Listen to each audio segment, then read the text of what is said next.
There is some great music that's been done by people who have done arguably very bad things.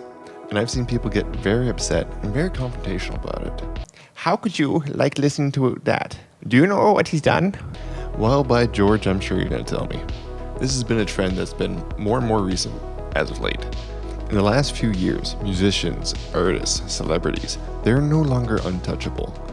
And they're being hit with all these allegations from their past.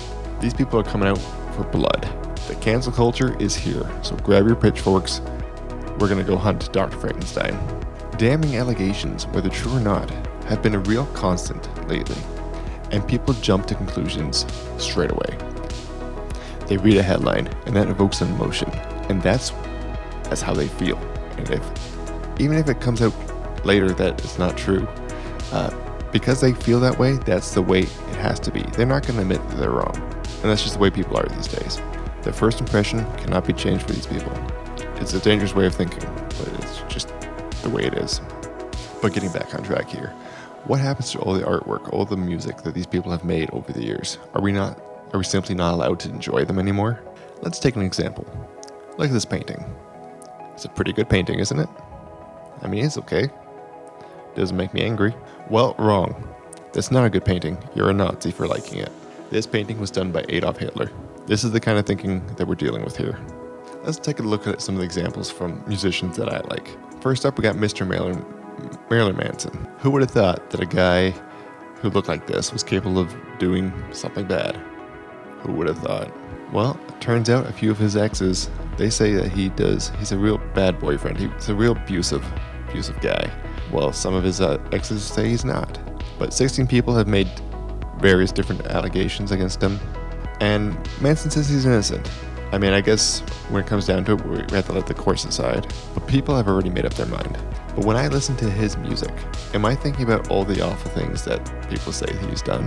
No, I'm thinking about how it made me feel when I was back in high school and I was listening to it for the first time.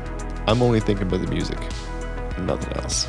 Let's look at another one. Do you like David Bowie? I love David Bowie. I think he's great. Do you still like him if I told you he allegedly had sex with a 14 and 15-year-old and a threesome? Interesting stuff, but he's not really around to defend himself now, is he? Am I going to stop listening to his music? Doubtful. It's music. And how about the Lost Prophets? Oh, this one's spicy. The Lost Prophets. Remember them? Well, I personally love the song, To Hell We Ride. First listened to it while playing Need for Speed Underground. I had no idea that the lead singer was charged with sexual offenses against minors, against infants, against animals. Like, that's really messed up. That's disgusting. And for me, that personally tainted the music. I can't listen to that song without thinking about that. How'd I never learn that? I could be happily listening to his music in blissful ignorance. But at the end of the day, it's a personal choice. Are you capable of separating the music from the artist?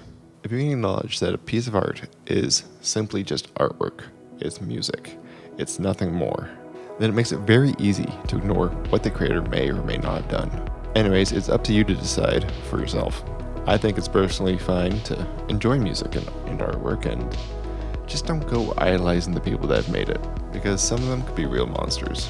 I wonder what Mozart and Beethoven have done, or Picasso. Look into it. There's some interesting history there too. Anyways, I've been putting up with James. Thank you for putting up with me.